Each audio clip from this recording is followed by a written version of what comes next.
ventilation of the space as well, right? So a taller space, you're going to feel much more breezy. You're going to feel, much better aerated also, right? So we have improved the the entire slab to slab height.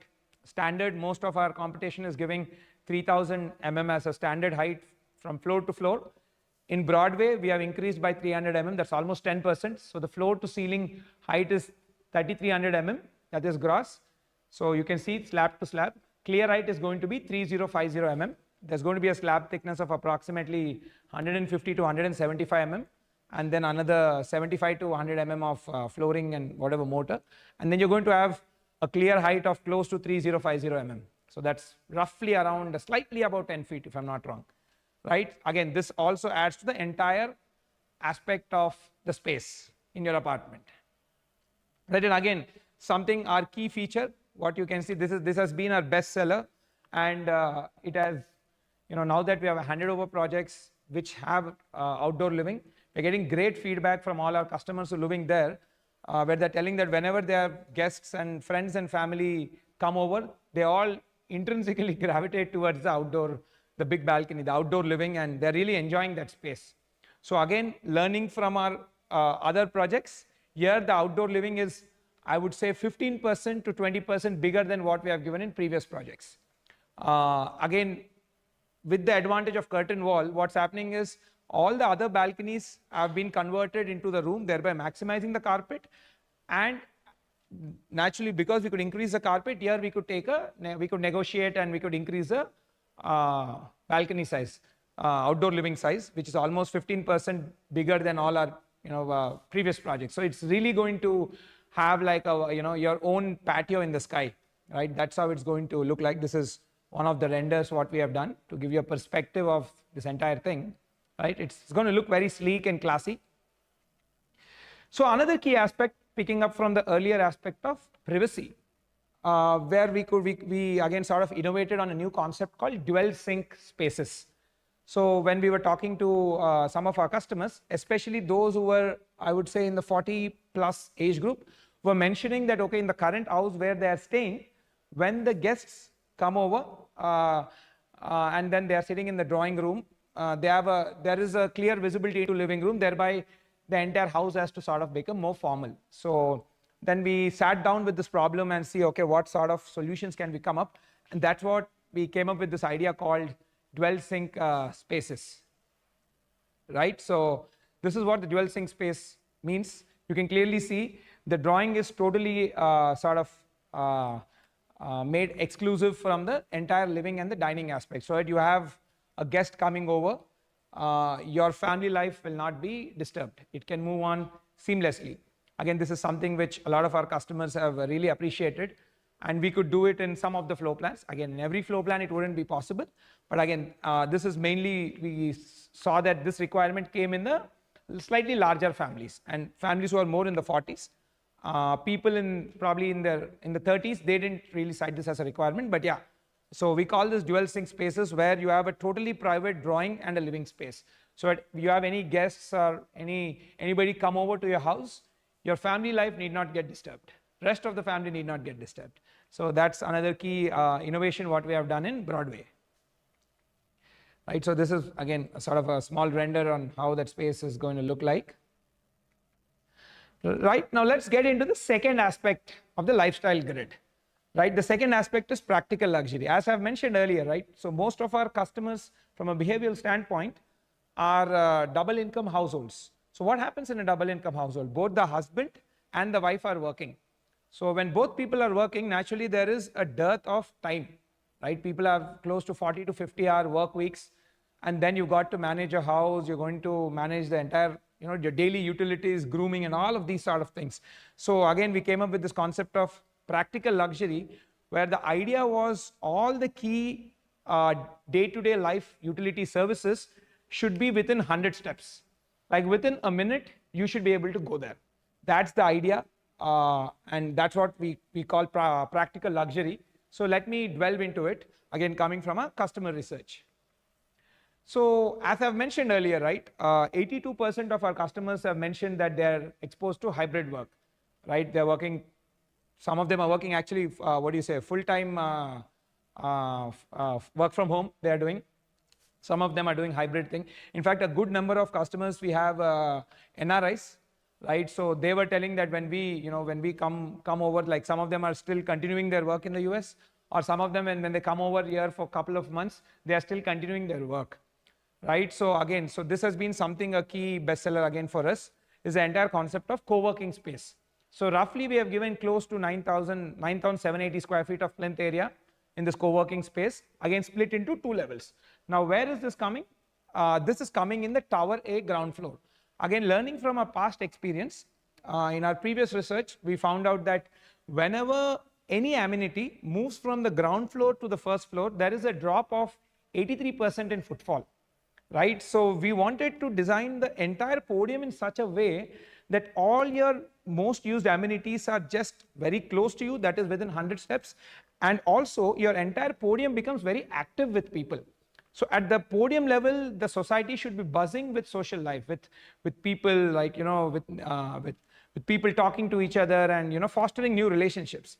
When it comes to your tower level and your full floor level, privacy becomes very important. So that's how we design. At a tower level, privacy; at the podium level, it's all about social life and the community life. So coming with that concept, the entire co-working space is located, which is approximately 9,780 square feet. You can say close to 10,000 square feet. That's located in the Tower A ground floor. So you can just come down on, in any of the tower and just walk out. It'll be hardly 100 feet, 100 steps, right? Another interesting thing also what we could see is that most of the co-working spaces, now again, another thing also what we learned over a period of years is there's no point of giving specific use spaces.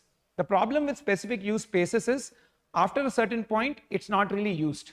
Like for example, let's take the co-working space, right? In the co-working space, you have workstations and you have conference rooms, right? Like a discussion room sort of thing for you to attend your Zoom calls or things like that.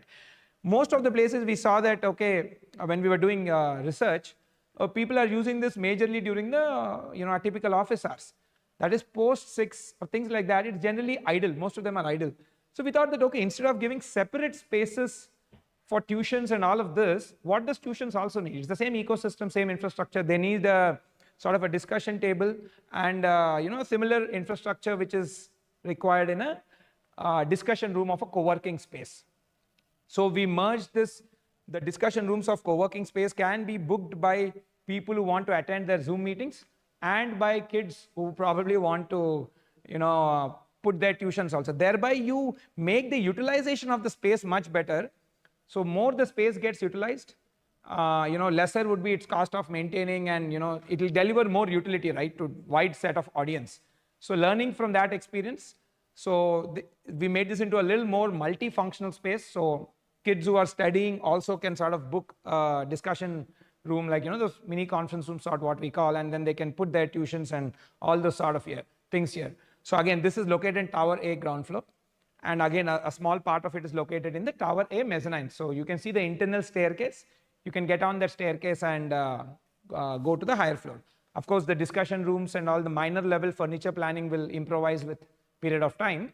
But this is to give you a broad perspective of where that space is coming and what all functionality can be done there. We are merging co-working space with the kids' tuitions. So this like a stock image.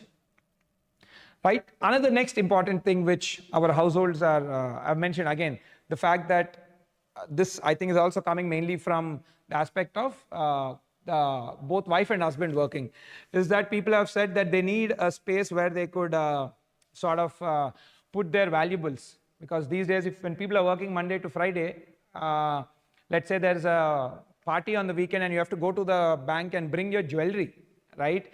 There is no real time. I mean, you just go after coming back from office, people are tired, now you have to go to the bank. In fact, it might not, the branch might even be closed at that hours. So all of these small things add a big pain point to people's lives. So we thought we should give all these facilities should be given here. So we have provisioned space for lockers.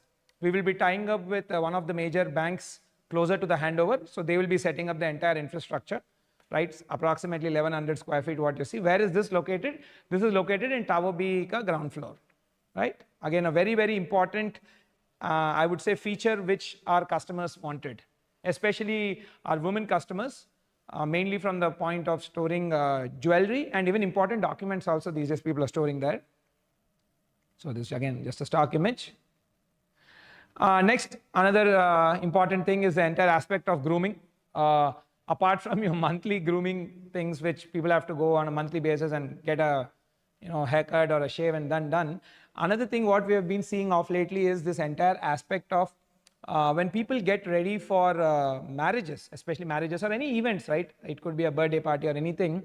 There is a lot of service requirement which people are calling from, especially again our women customers require a lot of services around saree draping and that entire getting ready for the any of the event. So this spa and salon would be totally equipped to provide all those grooming and beauty services. It's approximately again 1750 square feet located in Tower B. So this is where it's right located behind the bank locker. And again, we are provisioning the space closer to the handover. We'll be tying up with a vendor, right? So whenever there's a party which you are hosting or a party which you are going to, you can simply, you don't have to really plan, go out, get ready somewhere and go. You can simply come here and get ready, or in case, most of the cases, these service providers even give the facility of sending the, their person to your home to probably help you in getting ready and all of that. Again, very, very small thing, but very, very important aspects. In fact, we take pride in designing these buildings for this nitty-gritty.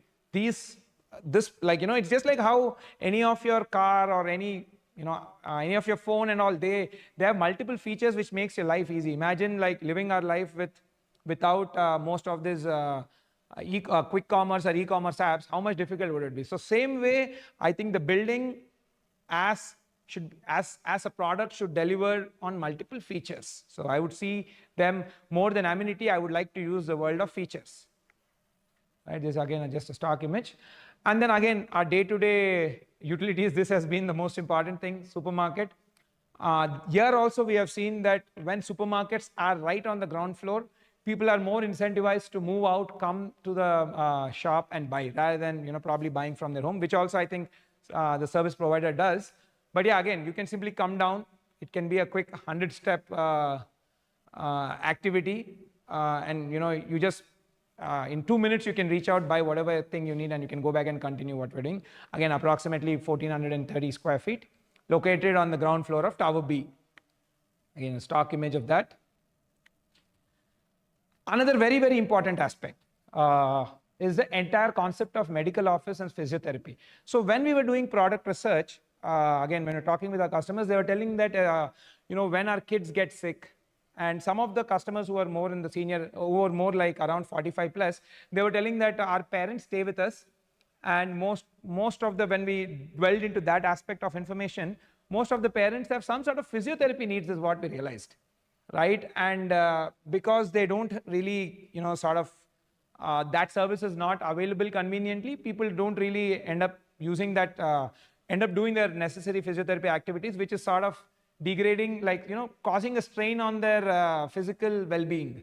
So we have realized that, and also a lot of our customers who are like a primary customer, the apartment owner, they have also mentioned that these days a lot of people are playing this pickleball and paddle court, these sort of things, and they mentioned a lot of injuries and all, for which minor things, for which there is a constant physiotherapy need. So again, so that's what came up. So we have given a dedicated close to 1600 square feet of space in the Tower C mezzanine level, right, where a clinic and a physiotherapy studio can be set up. We are giving the space. Again, closer to the handover, we will be setting up with the service provider. So physiotherapy, in fact, I feel is super duper important. It's something which is a must. So, but yeah, so we could cater space for that. So that again, if there's a child who has like a general, general viral or general sickness, or nothing important like your basic, medicine related thing can all happen from here, and there'll be service providers helping you with that. So this also we found out that a very, very important aspect of modern new lifestyle, and this requirement has become very, very mandatory now. Again, a small stock image. So next, let's go to the third aspect. So we have completed the practical luxury, the second, which is more about convenience in our day-to-day life. And the third important aspect, what we took into consideration, was the social life. Again, what we could see, one break, change in behavior from the past. Probably I'm a millennial. Most of, when I see the way how my parents and they had their social life versus how we millennials are having our social life, we have friends come over more frequently. Rather than having one large party, we are having frequent small parties, right? Which could be as simple as, IPL match day, or any of those sports events which happen. So we saw that these days people are meeting instead of in large group, smaller groups, but more frequently, probably more around the weekends and long weekends type. So we thought, okay, even the social life aspect is also a very important parameter, and we need to have various features designed to deliver on these parameters, right? So the big and the most important thing, I love calling it the big living room. So we have 4 such rooms. All 4 put together is around like 3,078 square feet. So the idea of this was sort of interesting. When we asked some of our customers, they told that, okay, see, we host, and that particular audience group was senior women who were more in the age group of 55-60. They were telling that, see, we have frequent kitty parties in the community, right? And then we went and asked, okay, what do you do in kitty parties? And in fact, when a couple of kitty parties were happening, our research team themselves went, and we could see that, okay, there were around 14 to 15 people who gathered in the house. And if you actually see, the house is not built for 14-15 people gathering in the house. Of course, like, people can fit in the house, but it's not designed for that, right? By that, what I mean is, when we saw it, okay, people were divided into groups, and one group was sitting in a bedroom, one group was sitting in a living room, one group was sitting in a the drawing room. Thereby, it led to the breakage of the groups, which led to the naturally less fun, I would say. And next, we could see that different ladies sort of did their cooking, and it was like a potluck. So we were like, okay, really people, and then when we even spoke with, I would say the 35-ish men audience group also, they were also telling, a good number of people told that we do cooking as a hobby. That was very interesting and a good sign, I would say. So that also we wanted to cater. So we realized that a lot of the current social life revolves around cooking and potlucking. So then we thought, okay, can we give a big kitchen where instead of 1, 2 or 3 people can cook, and that entire aspect of cooking also translates into that, the fun of spending time with each other. So that's how the concept of the big living room came. Essentially, in your living room, which is designed mainly for the family, right? So can roughly 4 families. That's how we sort of envision. Like, this space can, each of the living room can hold close to, I would say 10 to 15 people. So around 3 to 4 families, right? So where they can come, cook together, and have their food together, and it's one. There'll be a big sized TV screen which we'll be setting up, so they can watch their game of their interest and all, and without the pain point of again cleaning that entire thing up. If the same party happens in your house, again after everybody leaves, you have to clean it up. So here, this all service space. So again, it will be pay on demand. So the housekeeping staff would be cleaning it. Another important thing which this also solves for, in some of the communities, what we have seen is the guest rooms, which are essentially for guest stay, have been used as party rooms. One, that is not right to do, but what we have seen is, and because it's used as a party room, people spoil the entire linen there, and there's alcohol and food all across. So of course that was not the intention of the space. But what we could learn from that is, okay, these days people need these getaway spaces where they can have sort of a fun time with their friends. So that's how the concept of living room came. So now, without spoiling the guest room, people can use this space, and it's a purpose-built space. This space you can cook, and you can even you can watch a game night, you can watch an IPL match, or play cards, poker, whatever. So again, something very important what we have realized in this day and age, people are sort of socializing this way, smaller groups but more frequent. So most of us have friends over the weekend. So that's how frequent it has become. Unlike in the past where it used to be less frequent, but bigger groups, now it's smaller group, more frequent. So people can book this space using the app and use this. Something we found it could greatly enhance the lifestyle of our community members. Next, another thing what we have seen, as I've mentioned in the beginning, right? Close to 64% of our audience group in this project are people who have 0 to 7 year age group. So one of the key feature of the 0 to 7 year age group, when we were further talking about their kid aspect, is that the entire concept of birthday celebration, right? If you actually see the first birthday or the third birthday is what most people are told, that we typically have a larger gathering of maybe 150 to 300 people, but the rest of the birthdays, right, it's typically small gathering. Most of the cases it's just the kids school friends or the colony or the community friends who come over. So it's just frankly like a 30 to 40 member gathering. So now why should we, and generally this kid's birthday is something which is the most commonly used party situation.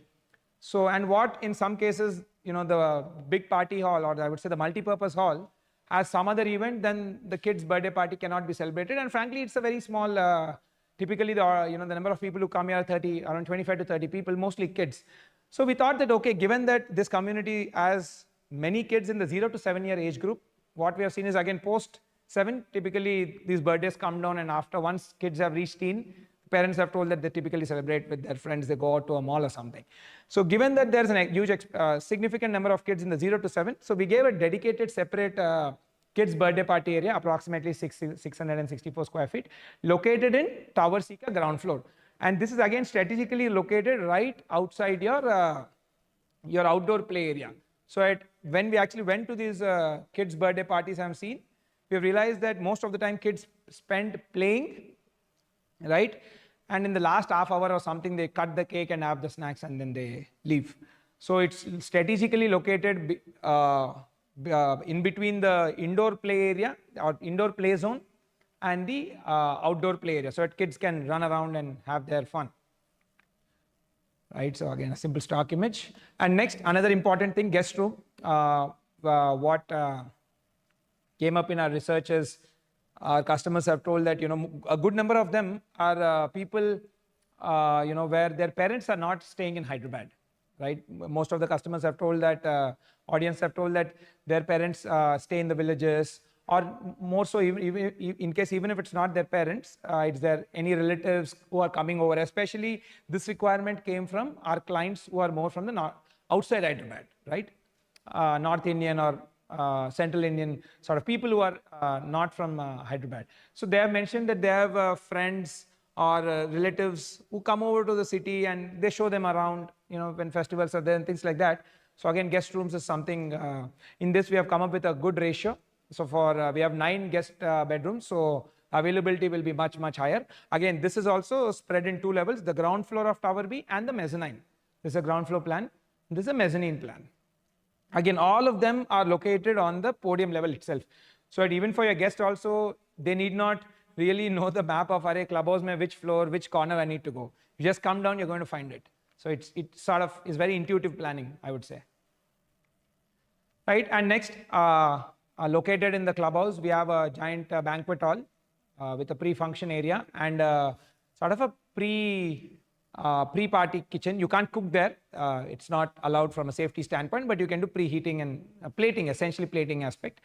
So this comes in the clubhouse. So here you can host bigger parties and you can have your guests come over. Right, and again, another very important and interesting thing, something which is my favorite in this project, apart from the big living room, is a curbside cafe. This, I was inspired when I did extensive travels to Singapore over the last 2 years when I started learning more around product design. And what I've seen is, and even New York also, I've not been to London much, but one thing which I saw, which usually sort of improved the quality of life in these big cities, was the entire curbside experience. Right, you have curbside cafes, restaurants, so you have a lot of people moving in and out. So the entire vibe gets really, really super cool.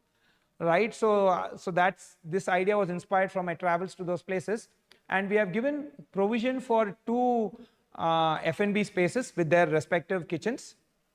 One's closer to handover. We'll float it out so different vendors can come and take it. So this is a curbside cafe. So matlab people are expected to walk to this place from the nearby neighborhood. And again, this is the access, even outsiders can use this space, which I felt was very, very important, because when we came up with the concept of cafes and F&B, and frankly, even F&B usually premiumizes your space also. It improves the property value of the area and even the quality of life for residents. Imagine you're not cooking that day. You just want to go down, grab something. So you can come here, right? So, but the con of this, when we were seeing, is in most of the communities where they're given F&B spaces, all of them shut shop. When we went and spoken to various the facility people there, they told that kuch bhi nahi chalta hai, after 6 months, everybody shut shop. So when we went into the reason of why, basically the problem was store in store. Matlab, they were only allowed to sell to the residents. And how many residents you will have? Like 885 families. How will the business run if there are only 885 customers, right? It won't run. So that's why we have planned in such a way that outsiders can also come and use, and even the residents can come and use. And even the entire security arrangement and everything also have been done by taking this constraint in mind. But this is greatly going to enhance the entire street life of that road, not just Broadway project. Right? There are a lot of apartments coming up in that road, right? So everybody can just come down, grab a coffee, and then there's co-working space. Imagine somebody working out of that wanted to discuss some idea with his friend or colleague, and he can just take this idea in the space, in this cafe here. Because again, we have seen that a lot of co-working spaces thrive when there's a cafe environment in the vicinity. So again, the key thing what we took in mind is that each space should really benefit the other space. It's not like isolatedly giving spaces, right? So that was one key thing which we came up in our research. So how do we make sure the space gets used? It's not just, as a builder, we just design the space, we hand over and go. And if it doesn't get used, it's not really going to enhance the life of our customers, right? So we are, in our research thinking about how can that ecosystem thrive. In fact, most co-working spaces thrive when there's coffee in the vicinity, and most coffee shops thrive when there are, co-working spaces in the vicinity where upcoming entrepreneurs or people simply working from their home come grab a coffee, or they meet somebody here. So it's a sort of this is what the new trend has been coming up. So again, a very, very important aspect of the social life, the curbside cafe. So some of the stock images of how it looks, and all major cities in the world, this greatly enhances city life. So in fact, this would enhance the life in that entire road, I would say, that in front, the Broadway 100 feet road, because there's loft coming up there, there's opposite projects. So everybody can simply walk. They don't even need to remove your car. I'm a big fan of walking neighborhoods. So to have a walkable neighborhood, first you need to have footpath. Second, you need to have activities or spaces where you can do activities. And restaurants are very, very important. It adds to the entire buzzing life and vibe of the street. Right, so there's just some of the stock images to give you an understanding. Next, the next important aspect has been the fitness zone, right? So again, something very, very important these days, if you see, the entire aspect of fitness and wellness both is no longer sort of a luxury. It's now become the comfort. I mean, it's now become the more mandatory item. It's no longer a sort of a wish list. Today it's mandatory with the sort of, again, if you look earlier in the audience research, what we have published, majority of our customers are tech workers. And when they're tech workers, there's a lot of sitting, and now they say, right, sitting is the new smoking. It's not really advisable at all. So the entire aspect of your fitness and well-being, a physical well-being, is something very important. So we really want to spice up this entire thing, not just keep the monotony. So we broke down this entire fitness and wellness into two divisions. One is the aspect of sports, because what we do, we did realize, and we all also understand, playing sport is also is one of the best way to stay fit. And many people love playing sport because rather than doing your typical gym activity. So we categorize the entire fitness zones into two sections. One is your sports section, other is your more, I would say, your workout section, or your indoor, I would say, your typical gymming, right? So in the sports amenities, something which is these days quite in rage, and you see a lot of people it's a running trend, is this entire pickleball courts, right, which are popping up everywhere in different neighborhoods, and people are blocking them and going and all of that. So we are giving 2 pickleball courts in the community, so people can again come down, book and play. And also, when I did research on pickleball, we found out that a lot of people were having minor injuries. That was also one of the trigger to have the physiotherapy studio on facility, right? So in case, God forbid, if you have some injury, there's a physiotherapy place right there. You can sort of heal yourself in maybe 10-20 days and again start playing, right? So pickleball courts we have. And then we have 3 indoor air-conditioned badminton courts located in the clubhouse. So again, badminton is also, as a lot of people locally here are big fans and many people play badminton. So it's indoor air-conditioned badminton courts located in the clubhouse, right? Next, we have cricket nets. A lot of our younger children, and especially those who are 7+, they have asked for this. And another interesting thing also what I was seeing is when we spoke with customers who are 50+, good number of them have told that we played cricket when we were small and then we left it for last 20-25 years. Now we want to get back to it, probably put a coach and learn something. So we're giving 2 cricket nets things also, cricket nets space. And then 1 full-fledged basketball court we are giving, something very used by our teen and preteen kids. This comes on the podium. This is one of the render of that space.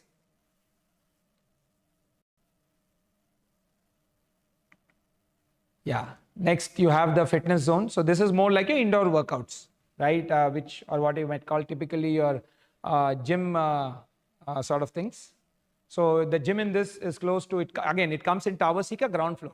See, very important for me personally is that we put all the spaces in the ground floor. That's been something very vital to my design language over the last, I would say, 2 years, right? Because there is a 81% drop in footfall. Research says that there's 81% drop in footfall the minute the space moves from ground floor to first, second, third, any floor. So we want people to use this, and we want the entire podium level to be buzzing with people and having a great vibe, a community vibe.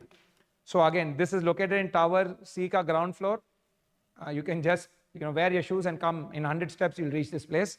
So close to 10,000 square feet, making it one of the largest gym in its category, right? It's in the ground floor, and this is again in the mezzanine level. Both are in Tower C. Stock image of gyms. And then again, something which we see mainly our senior age group, audience age group do, outdoor gym. We have seen this people to be using a lot, just as basic stretches and something. So there is an outdoor gym mentioned right outside the indoor gym, again on the podium, right? And then even swimming is also a very important, I would say, sporting and even recreational activity. In fact, a lot of, when we were speaking with the physiotherapy consultant during the research phase, there was a lot of water-based exercise also which people were recommended to heal themselves. But nevertheless, we have a separate kids pool, approximately those are the sizes, and a giant adult pool which 33 by close to 102 feet. It's located in the clubhouse, right? This is a small render. Then again, multi-purpose, multi-sports turf, something picking up, you see a lot of, turf grounds, they say, right, these days. A lot of turf grounds which are there in the city, which people book and go play with their friends. So we have provided one giant turf ground on top of the clubhouse, where you can play box cricket and sort of you can even play a mini sort of a football, right? Where again, this is mainly designed with the perspective of having multiplayer sports, right? Where at least it can engage close to 10 people, 10 to 12 people. So that's located on top of the clubhouse. So you can see the entire design has taken care both from the aspect of sporting and from indoor workouts, so that you don't get bored. It could be that you might even be preparing for some game and you're using the gym to get better at that. Or a good number of people like I know a lot of my friends who don't do any gymming and all, who simply love playing sport, and they play sport to remain healthy. So we have taken all that into care. Now, we hope a lot of them come and use this, right? There's no reason to be not using these things. This is a stock image. Right now, let me talk about the final thing, the childcare aspect, right? Again, as I've mentioned in the earlier, in the demographic and the behavioral data, a huge number of our customers, 64% of our customers have kids in the age 0 to 7. Almost, if I'm not wrong, 1/3 of them, around 33%, have kids who are just born or who are just planning kids, who are in the kids planning phase. So again, we wanted to, and this even coincides with the thing of double income households, where parents have less time to take, they're more engaged with their work. And I've seen that they spend a lot of time in, frankly, dropping the kid at different, at their creche or at their, play facilities. There's a lot of time which they're losing in that way. So we wanted to bring in the entire aspect of convenience to them, so that they don't have to do all of that. And even another thing, when we spoke with especially mothers, is that young mothers, they were telling that, okay, there's always this thing back of the mind that when I drop my kid at the creche, how he or she is spending the time there. Are they liking it there, or how the facility is treating them and all. In this, if you actually see the creche also, we have provided the ground floor, and the co-working space is also on the ground floor, just in the other tower. So again, probably the mother can go and see the child in like 1 minute or 2 minutes. So greatly enhancing the comfort and convenience, right?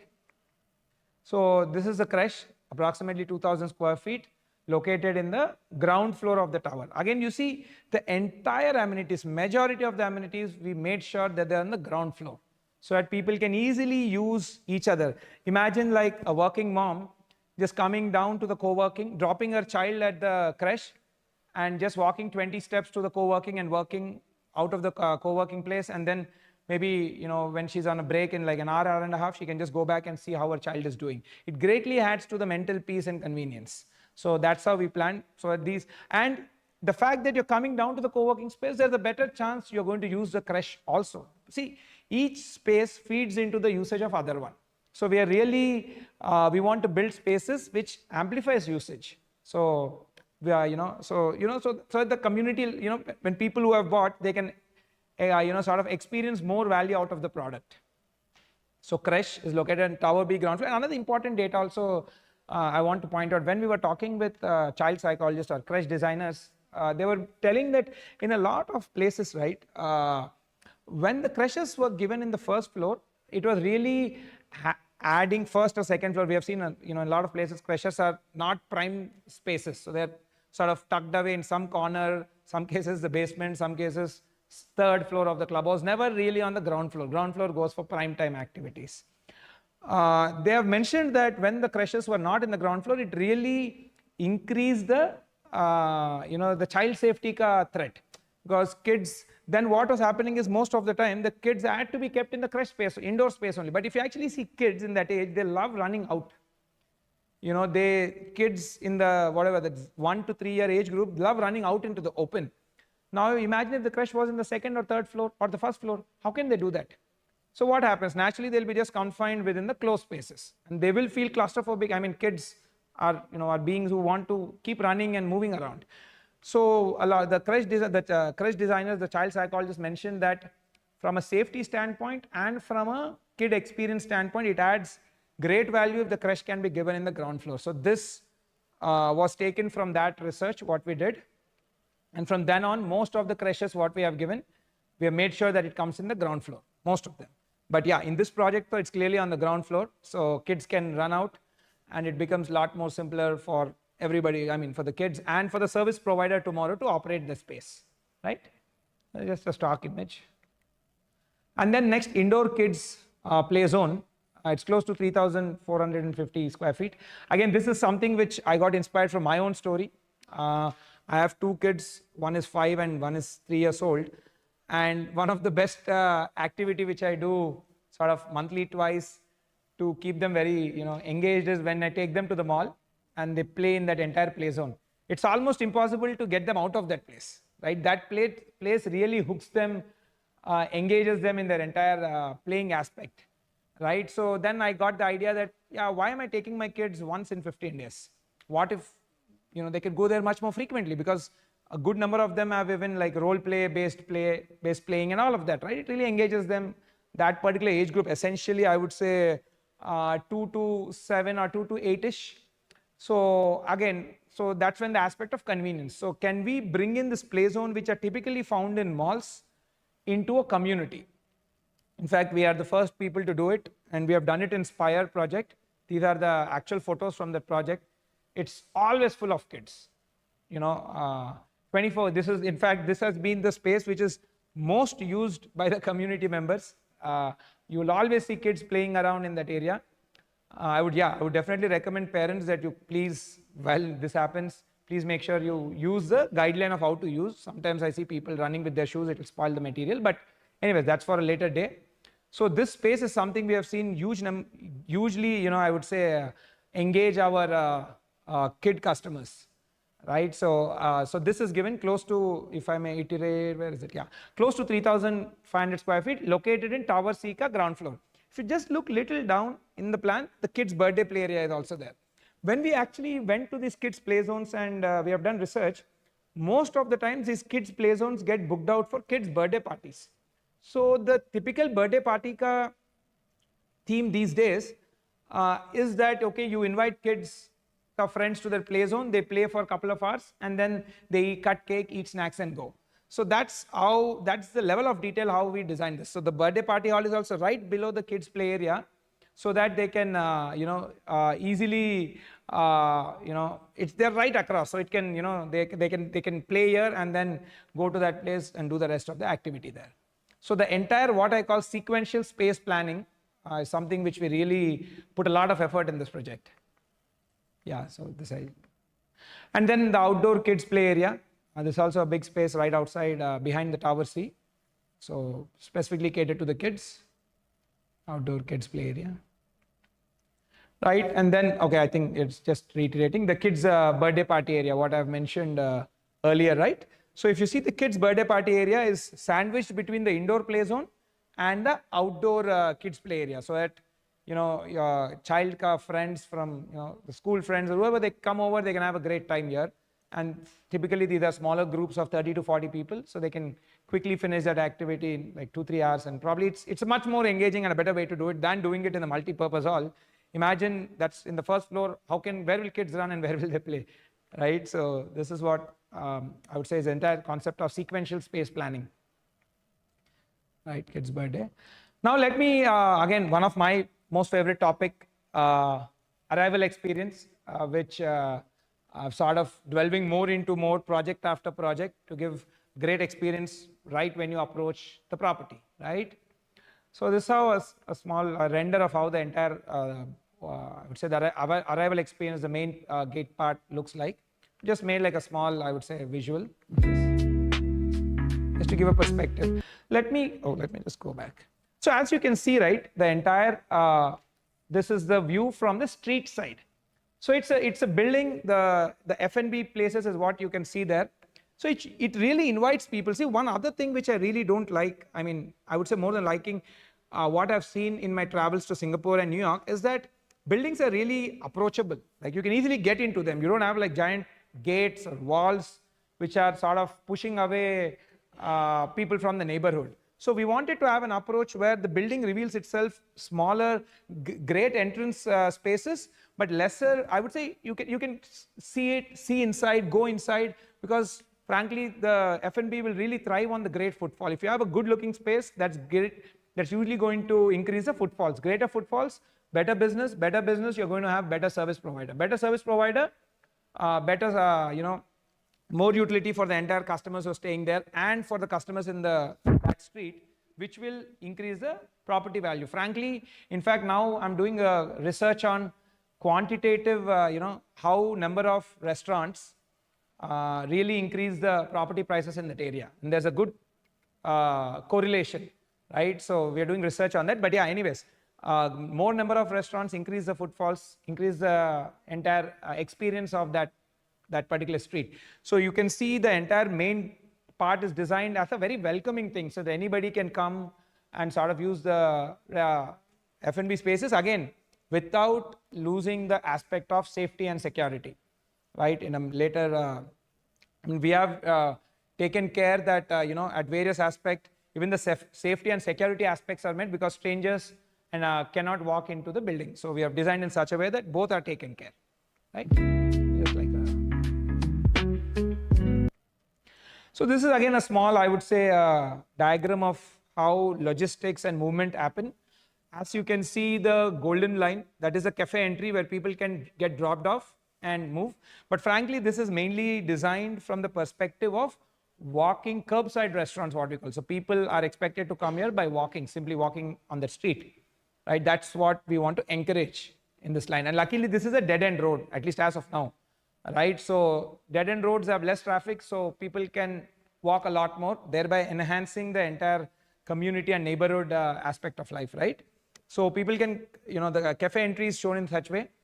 And then right, if you go a little down, then you can see the resident and the guest car entry and car exit. And if some resident is just moving, walking into the building, that's what the blue line indicates, the pedestrian entry. And you can see the green thing, right? Security checkpoint. We made sure that people who are coming for the F&B space do not enter into the building premises, thereby making sure that it's safe. A similar barricade would be achieved, would be set up on the other side of the clubhouse also. It's not mentioned in the drawing, but it would be there. So those restaurant users do not come into the building, right? So, and again, we wanted to briefly discuss about the basement plan. We have done a small graphic of how sort of cars can move from basement 1 to outside to. And another interesting, important thing also which I want to mention. So the entire vehicular entrance into this building is directly into basement 1, right? So you don't have to come to ground and again go each floor down. You directly come into basement 1. So people who are in basement 4, you don't need to climb 4 basements up to reach the road. You just have to climb 3 basements. That's it. So I'll play a small graphic of how it's going to look. Yeah, the green. So essentially, yeah, you can see, right? The green is incoming traffic. And the golden line is outgoing traffic. And you see the ramps, upward ramp and the downward ramp. So a similar one if you are in the basement 2. Okay. Does it play? You can see this. Again, I would say a simple, pretty well thought out traffic plan wherein people can easily come in, come out. You have one dedicated downward ramp and one dedicated upward ramp, so you don't need to get confused. So sort of a similar thing what we have repeated for each of the basement.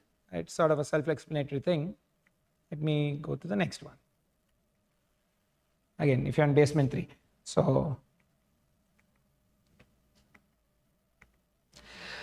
yeah, I've covered most of the aspects. So I've briefly told you, right, how the entire product, our audience research has, led the way into product design. So we really take pride in this style of working. So the product design has to be top notch and it should be done via the research. Like we are who the customer is. We need to design for the customer and try to, sort of accommodate as many of the lifestyle features required. Not everything might not be possible, but do whatever we can within the constraints. So before I go on, I would lastly to give a brief about the clubhouse. I know most of the clubhouse features I've already covered in the lifestyle grid, but I'll quickly run you through so that in the clubhouse context it can be seen through. Clubhouse is 52,000 square feet and it's a G+5 clubhouse. This is how it's going to look. At the ground floor, you see the entire F&B space. We have made sure there's provision for 2 kitchens. So at each of the F&B space has their own kitchens. And at a later point of time, we'll be signing up the vendors. And then you see the clubhouse entry lobby and entry space. That is exclusively for the residents. From the F&B, there is no access to that without crossing the security check. Somebody can cross the security check and get all the necessary approvals and come in if they're a guest or a resident. So this is a ground floor plan. And this is a first floor plan. Pretty, I would say, simple and intuitive and elegant spaces. Like very, so you get onto the first floor that you have a large banquet hall with pre-function area and sort of a outdoor, like a veranda balcony area. So This is you want to host any of your larger gathering, like, and again, we have made sure we gave it's not a kitchen, I would say, it's more like a pantry area, which is for your prepping. We will not allow people to cook here because there will be safety hazards and we're not supposed to. But yeah, they can do their plating and the pura pre-setup. Second floor is not mentioned because second floor is essentially the downward side of the pool and all the pool pump equipments and all of that. That's why it's not mentioned. So it's more like a utility space for the pool. But yeah, third floor is the pool. The sizes I've mentioned earlier. It's pretty, I would say it's one of the biggest for, the category of the product here. And then the fourth floor is, again, I've mentioned earlier, it's badminton court, indoor air-conditioned badminton court, 3 in numbers. People can book and use this facility. And then on the mezzanine level, on the 5th floor, you have indoor games, which is more like your TT and billiards and stuff like that. And it sort of overlooks into the badminton court also. And the clubhouse car rooftop is simply a multi-sports turf, right? So that's your clubhouse. I thought I'll kind of cover another important topic also. In fact, I am planning to make a few, I would say, awareness videos on how the entire billing, metering, and frankly, the utility management aspect happens in our communities and mostly in most gated communities. So essentially, the 3 most important utilities are gas, electricity, and water.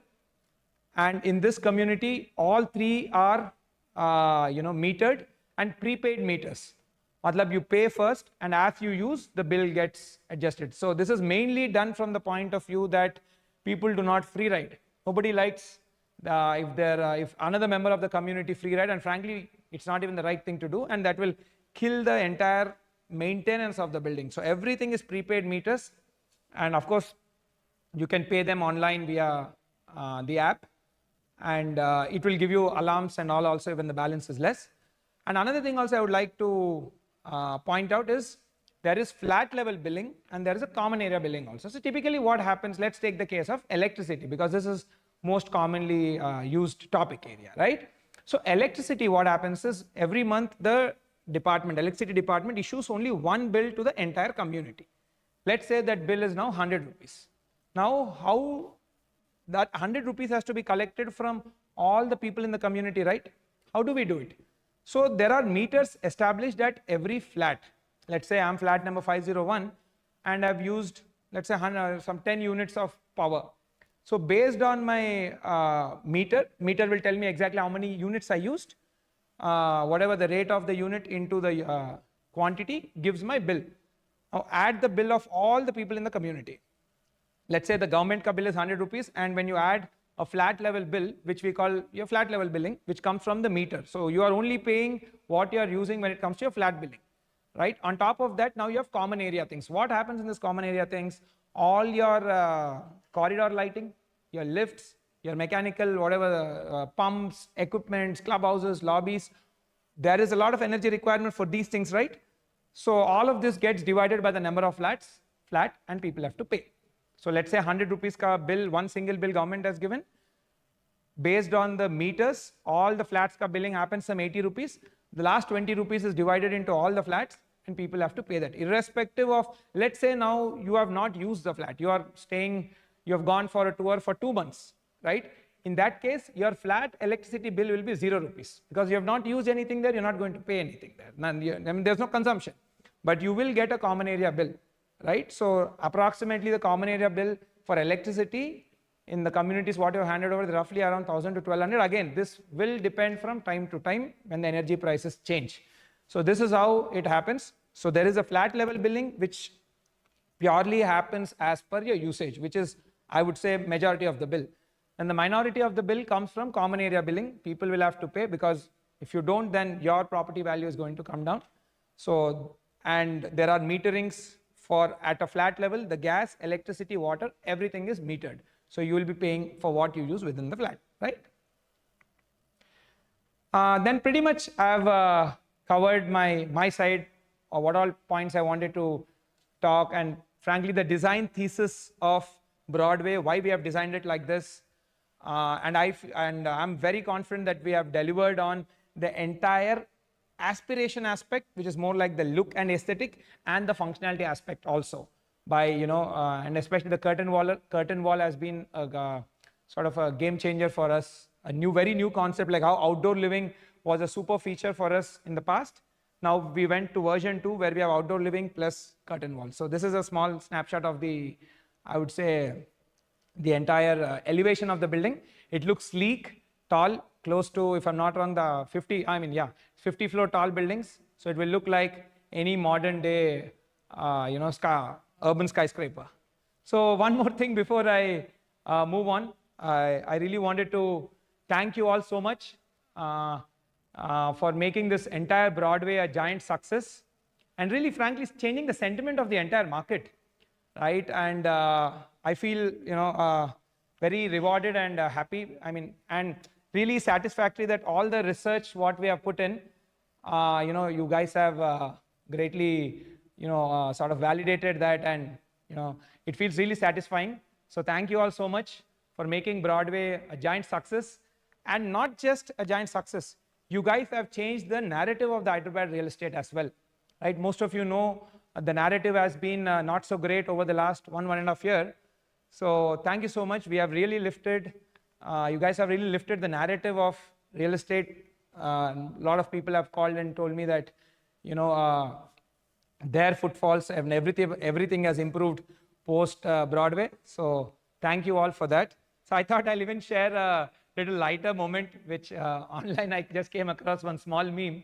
I thought I'll share with you guys. It was kind of interesting. But before I move on, like, okay, the 1250 crore, we are happy in sales and all of that. But what exactly is this? So we thought we'll just bring out a little bit more perspective on what is that 1250 crore when it translates into the demographics. So we just made a slide. Who are your neighbors? So if you look at the age distribution, this is what if age distribution. And if you look in the beginning, our research was mainly catered in the 30 to 45 segment, and most of our customers also happen to be in that age segment. So it's really satisfying to see that your research has come out right. So that's the age distribution, and these are the list of companies from where most of the buyers are in the order. Amazon say we have the highest number of buyers, then Microsoft, Apple, Deloitte, Accenture, Google, and BofA, Bank of America. So to give you a perspective of who your neighbors are and how this community is going to be like, right? So let me play a small meme. I thought I really found it funny, and I thought I'll share with you. But again, thank you so much for not just making Broadway a success, but lifting the entire spirit of Hyderabad real estate. Let me just play this.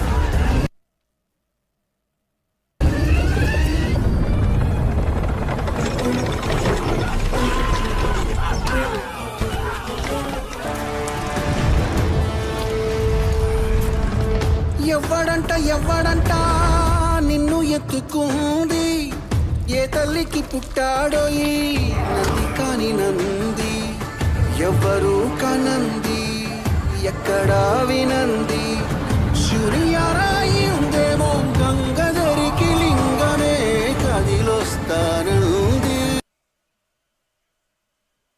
Yeah, me on this. See again, I think real estate is a very, very big part of the economy. In fact, if you actually see, close to 70% of the household income in our country, and particularly in the Telugu states, lies in real estate. And real estate doesn't mean just a builder. In fact, builder is I would say a reasonably small percent, a small parameter in the entire big world of real estate. It's you, the customer, who is the biggest and the most important, part of real estate.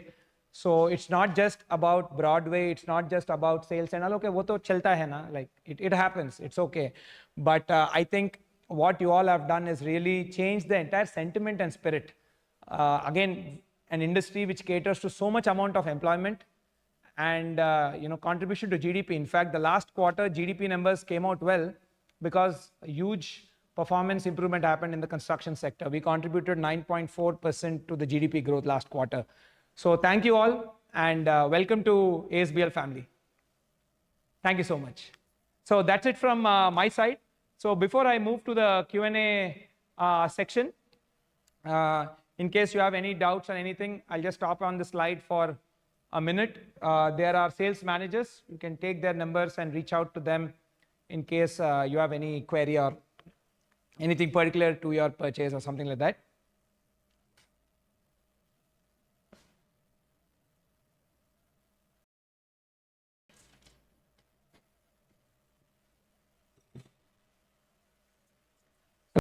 So now let's head into the Q&A part.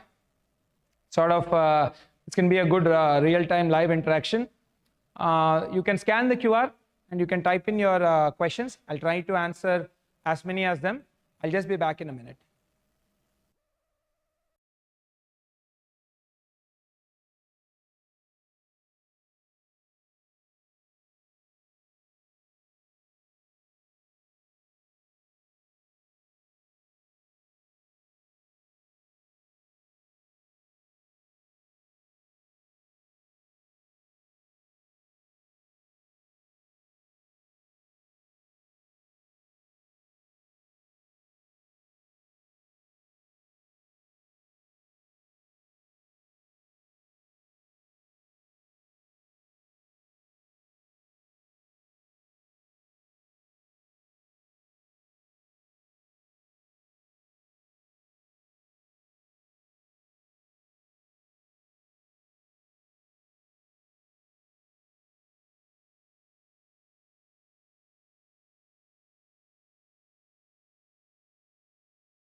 Perfect. So here comes the questions, but yeah, let's get started. So first question we have from Mr. Ratnadeep Ghosh. What is the payment options and duration of payments? What is the price list?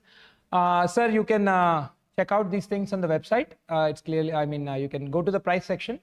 We have mentioned all the details, but any other specific inputs you need, you can reach out to our sales manager. They'll be able to explain it totally in detail.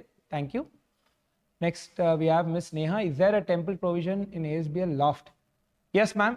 We have a temple provision in ASBL Loft, but I'll talk about that detailedly in Loft project.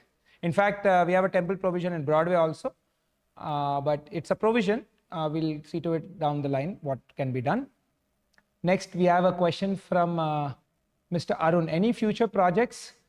Sir, we are constantly evaluating options, right? So we are, seeing again, we intend to do more in the financial district area and even north part also we are looking at. So we are exploring. Once we get any good opportunity, we definitely want to explore. But again, anyways, we are we are asset focused company, so we focus more on housing projects. But nevertheless, we keep evaluating various opportunities, right? Next, Mr. Sai Kiran. People are saying that your Broadway apartment is having high density compared to other apartments nearby. How do you take this? See, frankly, that's a good question actually. I'm glad that you asked. See, density is a consequence of the infrastructure of the space and the land prices, right? So when the land prices have reached very high, now builder can't make their business profitable by building less number of units. Naturally, if you're building less number of units, what happens? Then we have to go and build larger sizes, right? And there is a huge supply of larger sizes any which way, right? So my logic is very, very simple. You look at all the major cities world over now, like in fact, when we did research, many people mentioned they love New York and Singapore. And what is the density of these spaces? Everything runs upwards of 10 FSI. Here what we have done is slightly less than that. So density is a sort of a but natural thing of urban life, great quality urban life. Now the question revolves, how do you plan well?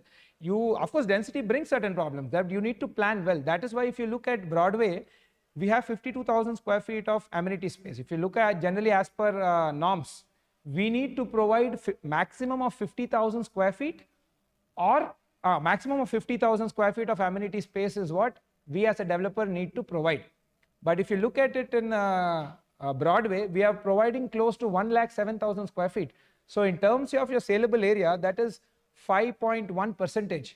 So higher density will involve have more amenity space, very simple. So that is how we see it. So density is in adverse. Any big downtowns are going to be highly dense because the land price is high and it gives you the great convenience of quickly going to your office. but you need to plan your amenities well, give more amenity space. We are giving almost double the amount of what is required in the HMDA norms, right? So you plan that way, right? In fact, it greatly enhances the life. Imagine smaller communities. I'll tell you another problems like we have handed over, right? In smaller communities, there's no crash. Why? Because the crash vendor is telling my business will not run profitable because there are only 300 or 400 customers. It's getting very difficult to get good supermarket vendors. Why? Again, they're telling only 300-400 ka market, I will not make profit.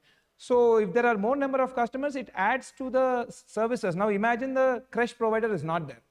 We can provide space, but if there's no service provider, how will your problem be solved? How will the entire childcare aspect be taken care? So I am in support of let the market lead it. If the market determines that this is what it needs, then we should be doing it. That's how I see it, right? Thank you. Next we have Ms. Sujana. Hello, great to see you. Hello, ma'am. Quick question, how much is the capacity of the big banquet hall? I'll just find out and get, but as far as I know, it's close to 200 to 250 people is what you can totally sort of accommodate, but maybe you can reach out to the CRM to get a detailed clarification of that. As long as it's on top, I remember it's on 200, 250. Maybe I'll ask the team also to just find out in between by the time we finish this. But yeah, right, thank you. Next we have Mr. Mohana. What may come next to ASBL Broadway, which is showing empty land, right?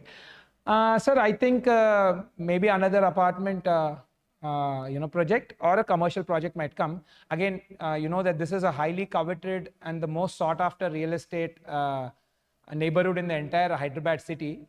So I presume a lot of builders would be looking at opportunities in this area. So you can expect sort of a commercial building, office buildings or apartment buildings, right? Next, Mr. Ashwin, how the process would increase in the how the process would increase in the coming 5 years? Could you explain how you're able to give no pre-MI option? Huge plus point. I've not really understood your question, sir. How the process would increase? I don't know. Like, okay, but anyways, see again, the pre-MI option is something which we thought again, picking up from our user research. It would greatly make their entire, people wanted that comfort and financial flexibility of buying a home. When we did research, people were saying whenever we bought home until we get handover, it was really putting constraints on our budget and we don't even get to use the product.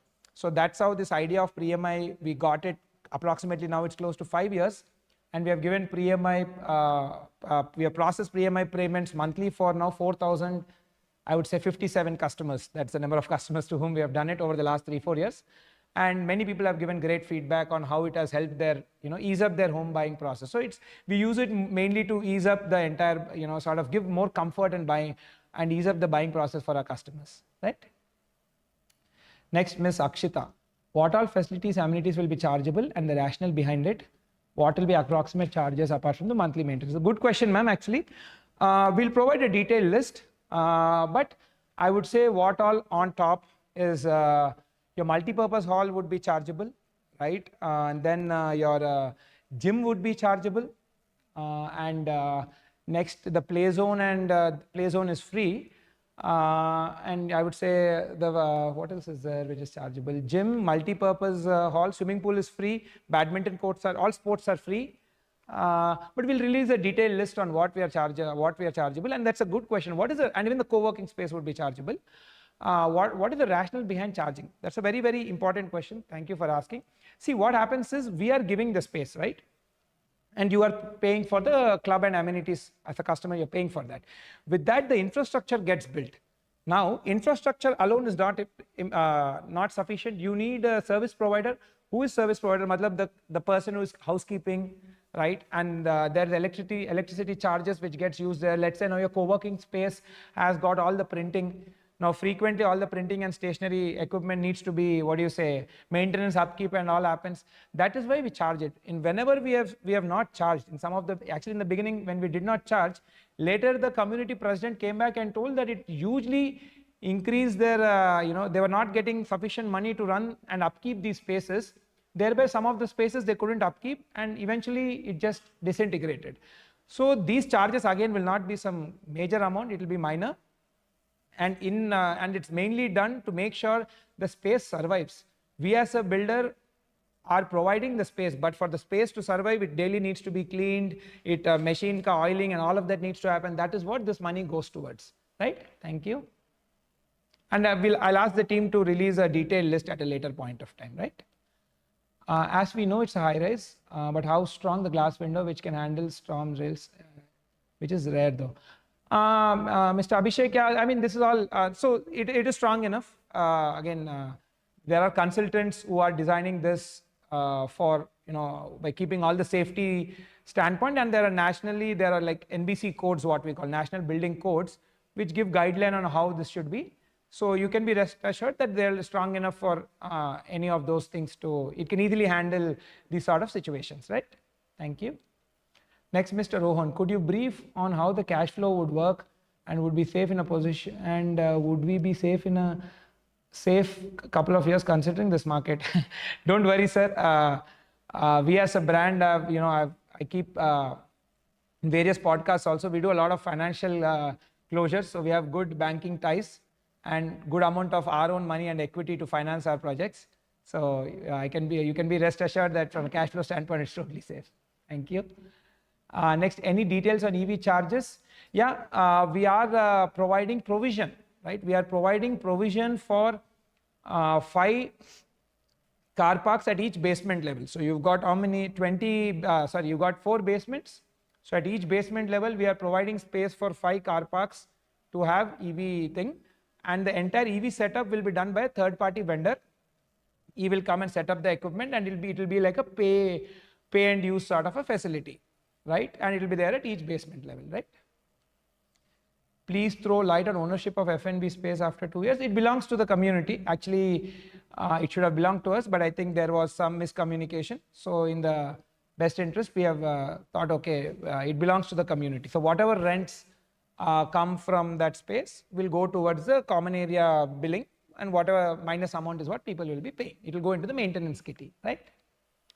Next, Mr. Chekradhar, who will enjoy the rental income of supermarket, office space, salon, restaurant? It's the community only, the RWA, Resident Welfare Association. For first 2 years, we enjoy it because it's during the maintenance period. After the first 2 years, it's handed over to the RWA, that is Resident Welfare Association. Then RWA will get the right over that, right? Next, Mr. Rohan, are you doing any villa projects? No, sir, not as of now. However, we are evaluating options. If at all anything like that is there, we will intimate our customers. But currently, we are not looking at that. We are just exploration phase, I would say. Thank you. Next, Mr. Rohit. I had question on customer referral. I booked a flat and referred my brother, but reward experience is not good. Sure, sir, you can reach out to the CRM. They should be able to help you based on whatever is the condition. Thank you. Next, Mr. Sekar, Mr. Jayasri, Ms. Jayasri. When is the position the clubhouse is open for all, not only buyers? Why billing is paid by owners? I'm interested in ready move. Sure, ma'am. There are a lot of ready to move in properties in the neighborhood. You can check out online and you can select the one whichever suits your need, right? Possession, it's in December 29, right? Thank you.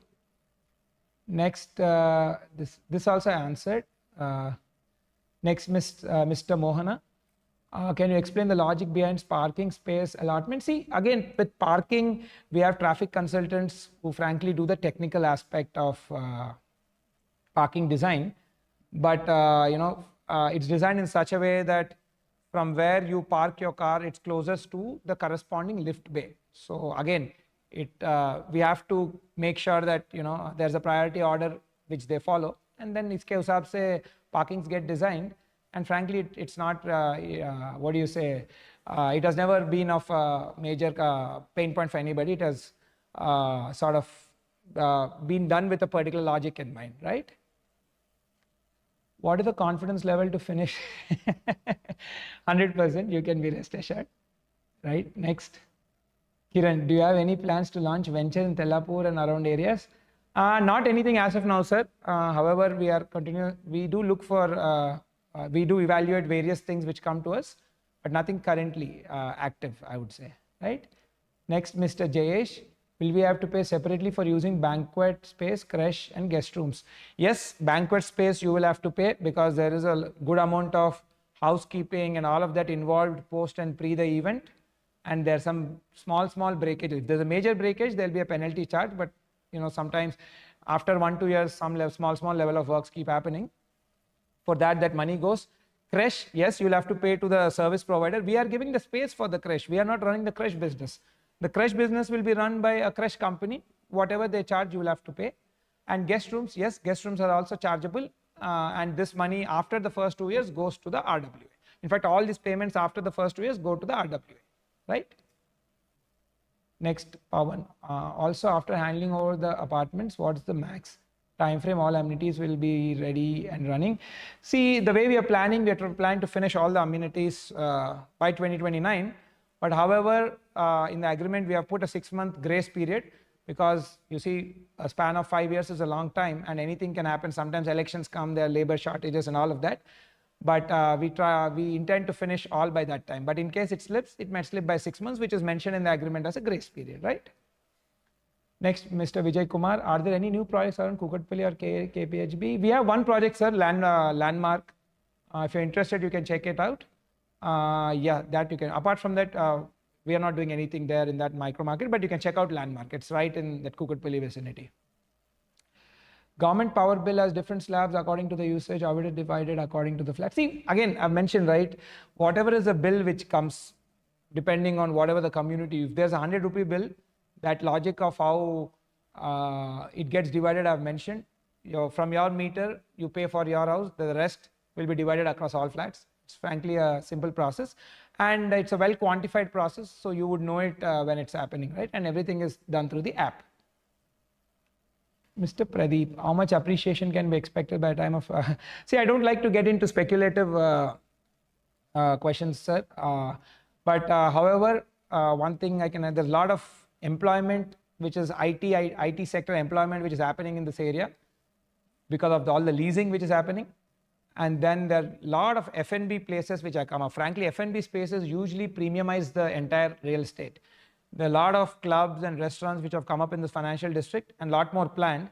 So definitely it's going to appreciate a lot more. And with metro coming in, it will just going to do much better, right? However, I would recommend you do your thorough research so that you will feel confident with the purchase, right? Next, Mr. Sai, what will be rush hours waiting at lobbies for lifts? What will be the time to reach the 50th floor? This may be at a later date down the line, ROTCs I can cover, sir. Today it's frankly too preliminary, but yeah, later at maybe the next ROTC next year we can cover that once we are closer to the handovers, right? Next, is ASBL's construction quality on par with competitors? Yes, sir, it's totally on par. You can be rest assured. And we do a lot of quality checks. In fact, the highest number of quality checks, and we have the highest per square foot deployment of engineers in the country, not just in Hyderabad. All our working cadre is minimum diploma or BTech civil, qualification. We don't have any non-technical people. Everybody, whoever is working on site, apart from the laborers, are all qualified professionals. Either they have a diploma or a BTech civil engineering degree. And all the quality team also has a BTech and civil engineering degree. So we have well qualified professionals. So you can be rest assured about the entire quality. And we have a lot of quality checks done through our own tech and app. So we thoroughly follow the entire process, right? Next, Mr. Kuldeep, what's the plan for Big Basket, Blinkit, F&B door deliveries? It's hard to come from higher floor to pick them from gate. Please.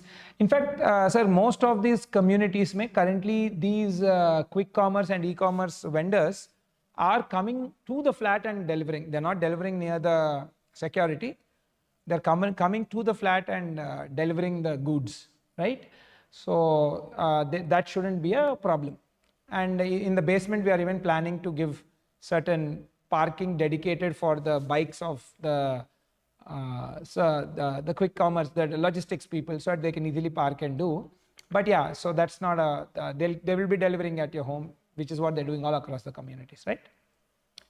Next, Mr. Rajesh, when will be the flat owner will be liable to pay utility? After registration or from the time of occupancy certificate? See, from the time you take possession, you will be paying, right? So naturally, you have taken possession and you are using the electricity for your interiors, you will have to pay that, right? It's power which you are using. So after taking the possession, you will be paying the electricity charges, right? Gaurav, Broadway looks and feels like a premium project, needed some clarity on flooring tiles and sizes.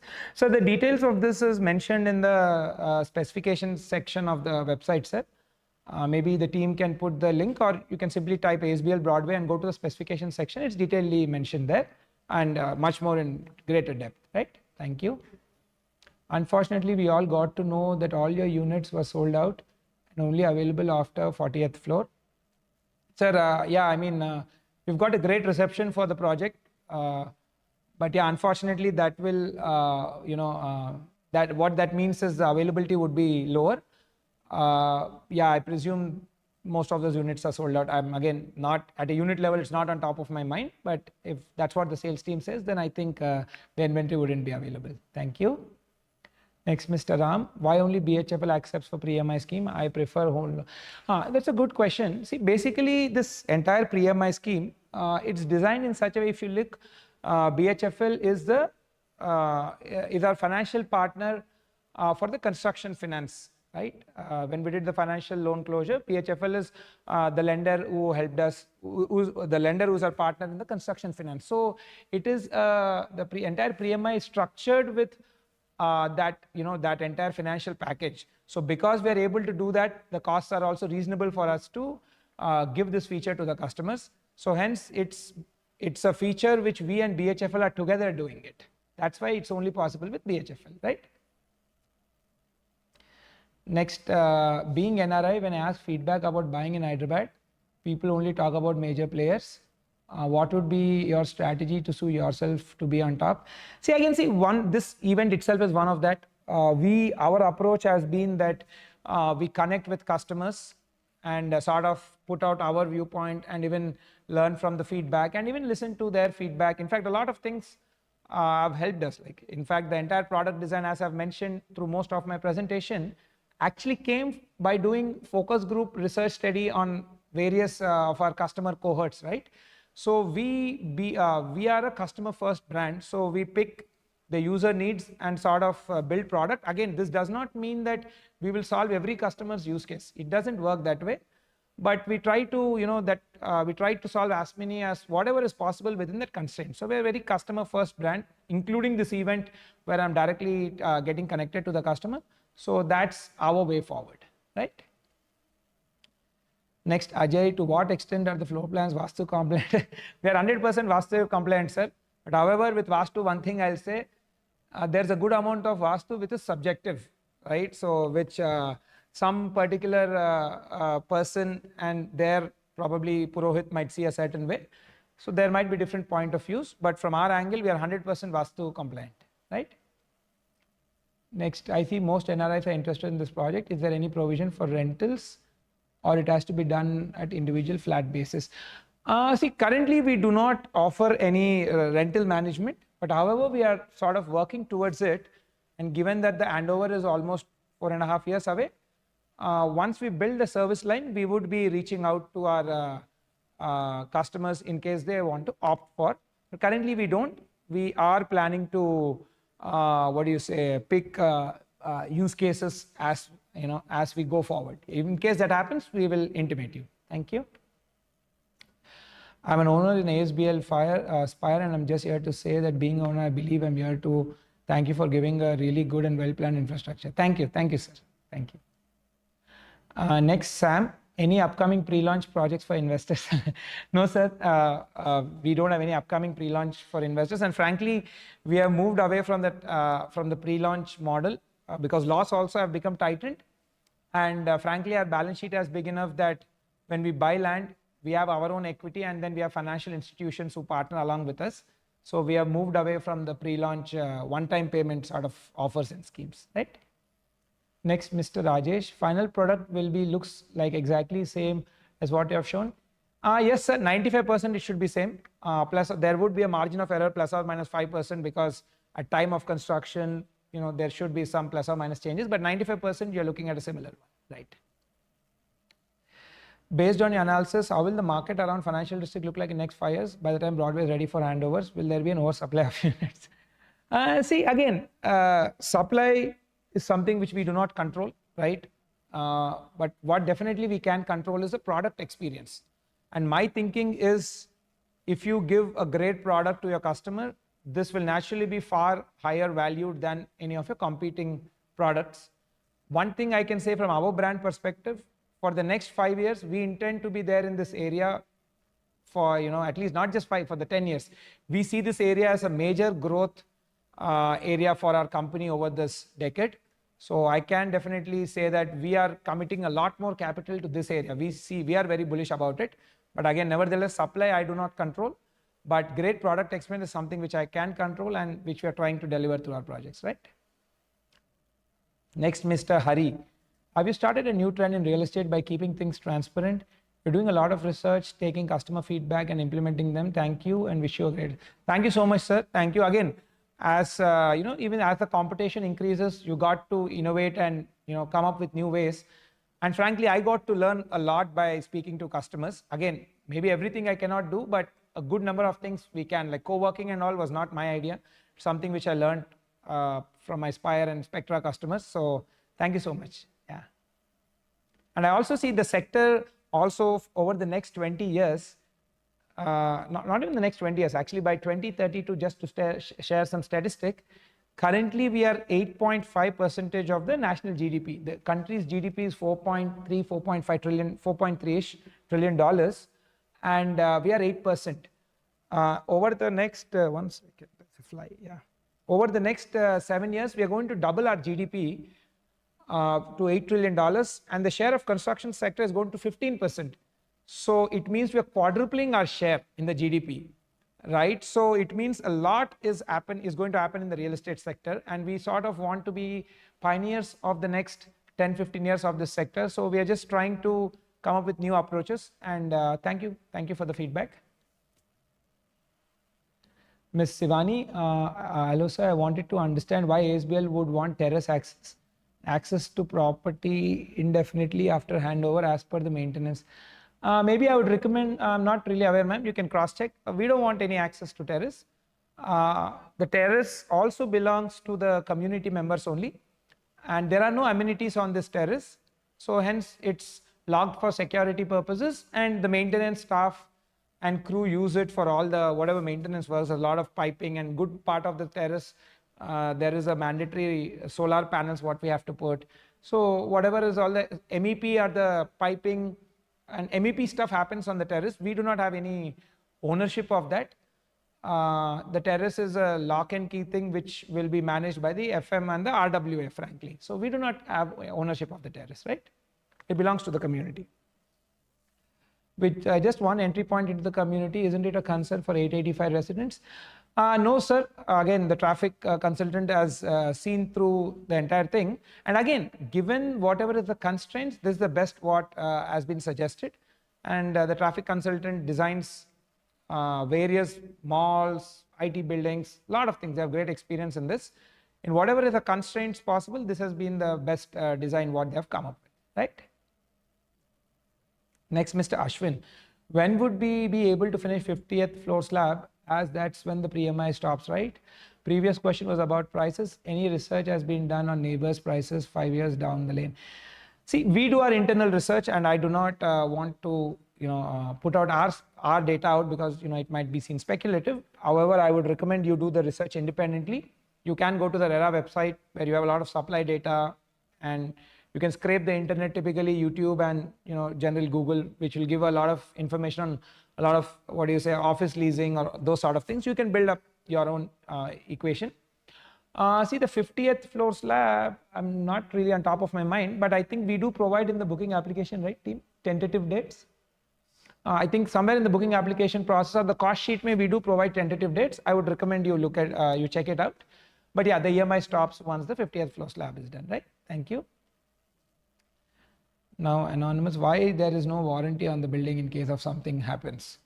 See, I think the warranty and these sort of things, whatever are mandated by the law, those would be there. I'm not really particularly aware of, the legality and whatever the nitty-gritty of it. But whatever the government law recommends, that would be covered, right? Next, Mr. Jayesh. Next question. What about fire safety, since this is one major risk fire rise? Again, sir, if you look at the entire approval, so before taking RERA, we take sort of a provisional NOC from the fire department by submitting all our designs, which should be in compliance with the fire, whatever firefighting requirements and norms. There are all these rules are covered in great detail and in some of the design documents, like whatever the government recommends, and then the government only vets the entire thing, the fire department to be very precise, and they do give a provisional NOC. Only after that we can get RERA. And even after handing over, before handing over, we get a fire OC. Matlab, we again go back to the fire department. They come to the premise, do a physical checking of the entire fire system, whether it's as per the compliance provided, and then they'll give an occupancy certificate, which also we'll publish to you closer to handover once we have it, right? So you can be rest assured that whatever is the government norm and mandatory things they have put in, all those design standards have been met. That's why we got the NOC, and tomorrow we'll even get the OC also, right? Considering this one as the luxury products, can ASBL look into providing a dedicated EV point for each flat in the parking slot? This will encourage the people. Actually, we would want to, but the problem is the laws are not really clear. Whether can be, there are some laws which are contradicting that. In basements, we can't do that because of fire hazard and safety. So the laws are not yet clear. So hence, we have taken a stand not to give that. Maybe in future, once the laws get clear, in future projects we can do.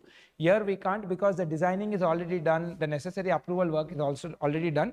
Frankly, at a pan-India government level, the policy has to come out. That's still very vague and does not have much clarity. That's why we are not able to do it, right? Next, Mr. Prashant. How is the sewage and trash being managed? See, there's an STP, right? All the sewage water goes into the STP, and then that filters all the, that sort of filters the water, and the treated water will be used for watering purpose of all the plantation and even your flush tank ke liye. So thereby we become more sustainable in terms of water usage. Next, trash. Beside the service elevator, we are putting a floor level. There are floor level trash collection. Big bins will be there. People are expected to dump their trash in that, and the housekeeping staff continuously cleans that as per their cleaning schedule, right? Next, Sandeep. The current back-to-back parking slots are very inconvenient, as one car blocks the other. In daily use, this causes a lot of issues. Can this layout be changed to allow independent? That's a good question. Thanks for asking. See, the problem with this is, when we remove the back-to-back car parks, now what happens? Then the number of basements drastically increase, 70% to be very precise. So instead of having 4 basements, you'll end up having close to 6 to 7 basements, which will hugely increase the cost of the apartment for you. Closely, if I may put the rough estimate, 600 rupees per SFT is the cost of building per SFT, no, not 600, sorry, 1000 rupees per basement, it's what it costs us, right?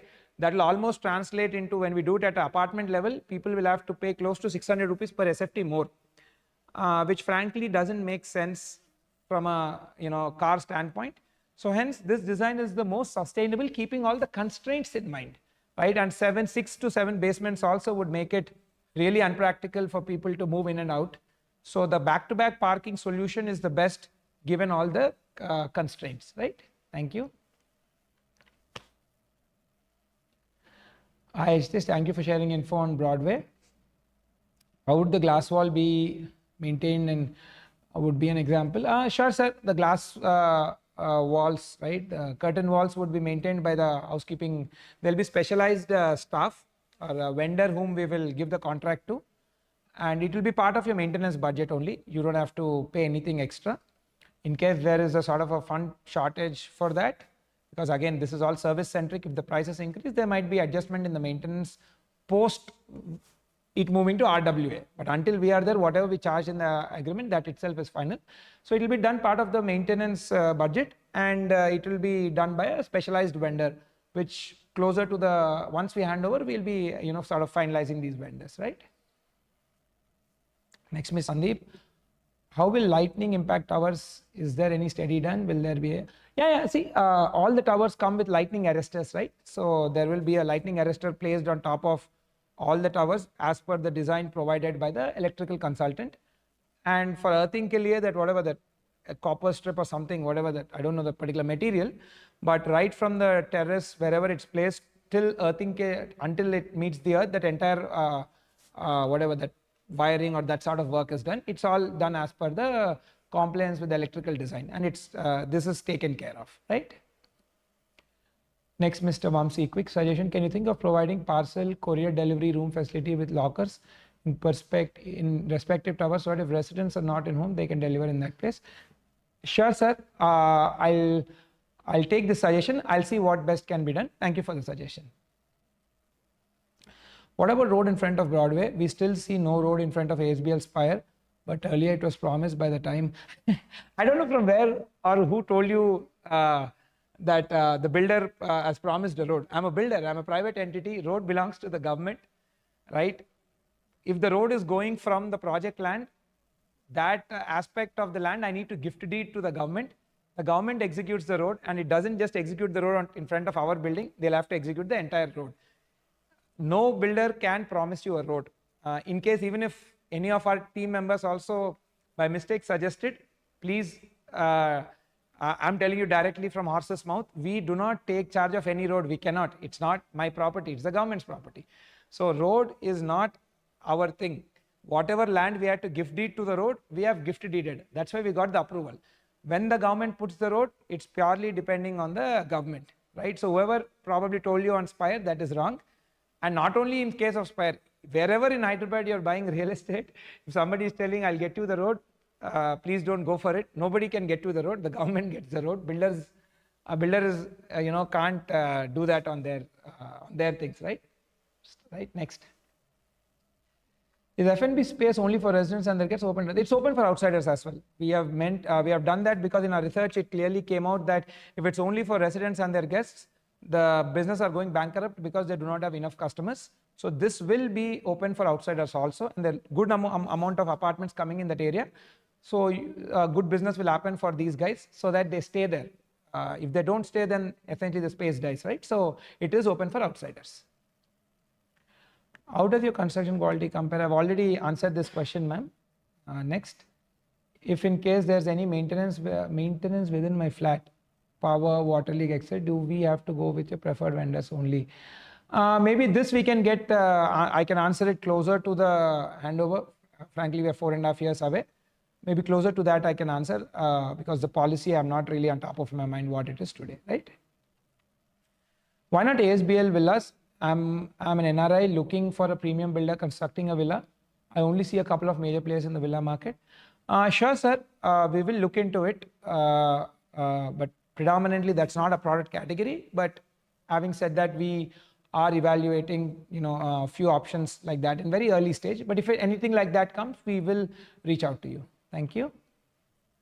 Next, can you please talk about glass specs, heat resistance, UV protection? So this maybe you can reach out to the CRM team for technical specifications. I'm not really aware of them, not on top of my mind. Maybe the engineering team can provide, right? Hope the top floor pair are highest pairs. So in ASBL, is there any special treatment for top floor for heat reduction? Yeah, see on top, we do sort of, we put like, heat resistant paint on the terrace. We paint the entire terrace with heat resistant paint that will reduce the heat to some extent. But yeah, I mean, whatever, again, all of these things are covered in the norm. Whatever in the norm, we do that, right? Next, can you explain how many lifts per floor, regular and service lifts? Sure, sir. Again, this is clearly mentioned in the plans section of the website. There are 5 passenger lift and 1 service elevator, right? Any dedicated parking for curbside F&B space or only walking is preferable? See, as per the design, it is designed only for walking customers only. But however, at a later point of time, if the RWA, that is the Resident Welfare Association, feels that it would be more encouraging for the F&B player if they give some parking, they can look into that aspect. But at least from our standpoint, we designed it purely as a curbside F&B. So it's expected to be accessed only via walking, right? Next, Mr. Vishal, as ASBL is growing, please have and publish a service level based escalation management, as it will help to concern understanding key themes. Sure, sir. You can reach out. I mean, we have a well functioning CRM team in place. You can reach out to them. But however, we'll try to we'll keep innovating on how to make things better, right? Thank you. Next, Mr. Sandeep, is both drinking and usage water available 24/7 at Broadway? If yes, how is it supplied? Also, is there power backup provision for each flat? Yes, there is a 100% power backup provision for each flat. In case there's a power cut, the the generator gets switched on automatically, and then it will supply power for all the flats. Like you can even run your AC or whatever you're doing in your flat, it can 100% power backup. Regarding water, see, the water will be supplied by major amount of water will be coming in via the piped water connection, which we will be applying for after getting occupancy certificate, because that is the procedure. After we get OC, we have to apply to the Metro Water Board, and they will lay the pipeline. Majority of the water comes through the piping system, the piped water, and some amounts of it will come from the borewells as well. In case these two are not sufficient, then sometimes people buy from the water tankers. That's the pretty much the usage spectrum, right? But majority is expected to come from the piped water connection. And this area, I believe, has a piped water connection. So, that sort of takes care of most of the issues. Next, Anonymous, is it true that access to basement 3, I don't have to go through basement 1 and 2? No, you have to go through basement 1 and 2, right? I've shown up in the plan. There is a ramp, circular ramp. You just go in concept, like in the same circles until you reach basement 3. You can go there. I've shown it in the plan as well, right? What should a first time real estate investor look for when making a purchase? ROI if someone looks for the rent. What kind of return on investment can one expect if investing? See, if you are treating real estate from a investment standpoint, I wouldn't suggest really looking for rentals, because rentals in housing is what, like 3%, right? 3% rental return, and property appreciation, let's take 7%. 10% return, I would say if you're in like probably 30s, it's a low return. I wouldn't recommend you to invest in residential real estate for rents. In fact, I would suggest in such case, you can buy REITs or invest in commercial real estate, which will give you more like 12-13%. In residential real estate, you can make decent money by flipping homes. I've spoken about this on various platforms. We will send that content to you so you can detailedly see it, right? Thank you. Next, Mr. Rishikesh, any solar system by using curtain wall glass as panels for common area energy usage, common area charges as per SFT or equal distribution? No, sir. The glass facade is not a solar panel. We do not do it. In fact, nobody has been using much in the country because the cost of that is extremely high. It wouldn't make it wouldn't make any viable sense. So hence we don't do it, right? Thank you. Next, Mr. Rajesh, customizing the unit is possible, or we need to go with standard provisions like sinks, kitchen islands, cabinets, bathroom vanities, flooring tiles, granites? Sir, you cannot break or change any of the floor plans. However, closer to the unit, we will come up with a detailed document on what you can do, what you cannot do. We have been doing that in every project closer to handover. It will have all your do's and don'ts from a safety and technical aspect standpoint. You can do it, you can read that, and whatever the document allows, you can do that. But any major changes regarding, you can't touch the walls, even tiling chipping also has created a lot of problems where people end up chipping the slab little too much, because see, it's not in your control, right? You give it to some interior contractor and it's last mile executed by a laborer. What if he chips the slab beyond a certain point? It will greatly put you and your other residents at risk. So we do not allow any chipping activities, right? But however, closer to the handover, we will give a document clearly which says all the do's and don'ts, right? And I would strongly recommend people to comply from a safety standpoint, not just for your family, for all your neighbors, and for the welfare of everybody. You don't want to get into any crazy situation, any bad situation, right? Next, Mr. Sunil. Yeah. Any demographic detail of your purchaser? Are there are a significant number of North Indians to make my mind to buy a unit. Yes, sir. I've in fact published the details.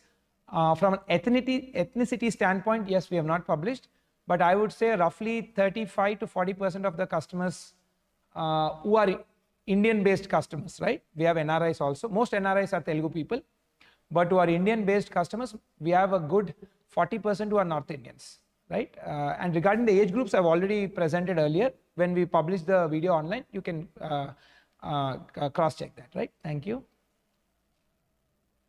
Is the glass wall heat resistant? See, I think maybe the technical details you can reach out to the CRM team. Maybe that will be a better. They'll be able to take it from the engineering and better answer that.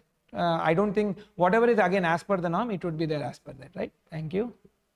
Is home automation available? Yeah, while doing interiors, you can do home automation. We do not give it, but yes, home automation is totally allowed. You can do it with your interior vendors. Can you please explain the VRF systems which are provided? See, again, with the VRFs also, we are giving the space for VRFs. Now, why are we doing this?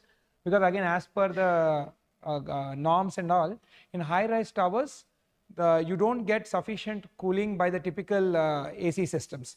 That is why VRF systems are recommended. And again, they're energy, much more energy efficient and sustainable also. So we are simply giving the space provision for VRF. Whichever vendor, whichever brand you would like to go, you can go ahead during your interior timing, right? And your flat ka VRF space is clearly mentioned in the whatever the tower plan and all, it will be mentioned. In case you want more clarity on which exactly is that space, you can reach out to the corresponding CRM or the sales team. Regarding the vendor, you can select any vendor of your choice and your brand, right? Next. You have glass walls in a kid's bedroom. How safe is it? It's totally safe, sir. Again, it is kept, it's designed as per the safety standards mentioned in the national building codes. And you can be rest assured that it's totally safe. Unless somebody takes, I don't know, maybe take a, really shoot the glass with multiple rounds of bullets, then it will break. But on a typical course of action, nothing is going to happen. It's as safe as any buildings world over what you see, and they're clearly mentioned in the government NBC norms also. So you can be rest assured about its safety and strength, right? Thank you. Both the 2650 floor plan is really well planned, but the dedicated puja room space seems like a second thought in the half bedroom. Yes, sir. Basically, after designing with all the constraints, we could see that the maximum experience of the floor plan was able to come out only under this plan. We did multiple iterations wherein if you sort of if you put the puja room as a, in the main area, a lot of area was getting killed in the living room. So after doing multiple iterations, this is what we thought was the best from a experience standpoint, right? Next, Mr. Arun, feedback, common washroom would ease the access of visitors who visit home. I would say, yeah, in the 2650 unit plan, there is a common washroom.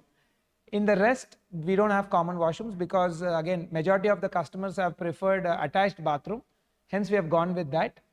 So sort of it was, we had to take what was the more number of people opting for. Yeah, but in the larger one, because the half bedroom could be used as a kid bedroom or an extra bedroom or frankly any other space. So we had to give a common washroom, but rest it's attached. But however, I'll take this feedback over the next set of projects, depending on the customer, I would say trend and expectation. We can change in the future projects, but not in this, it's already designed. But yeah, frankly, in the design phase, a lot of people opted for attached toilet. That's why we have given that, right? Thank you. Next. Done. I think pretty much we are done with all the questions. Yeah. Are there dual inlets, water inlets in the kitchen? No, sir. I think the kitchen has one water inlet. But however, you can, yeah, I remember you have one water inlet, not dual water inlets. But however, I would recommend you reach to the CRM team and they'll probably give the right detail from the engineering team regarding the number of water inlets. But as far as I remember, it's one water inlet. In the kitchen and in the utility, you have, I think, whatever design says, say multiple water inlets. right? I'll maybe just stay for another couple of minutes. If there are any questions, I can answer. Not, we can call it.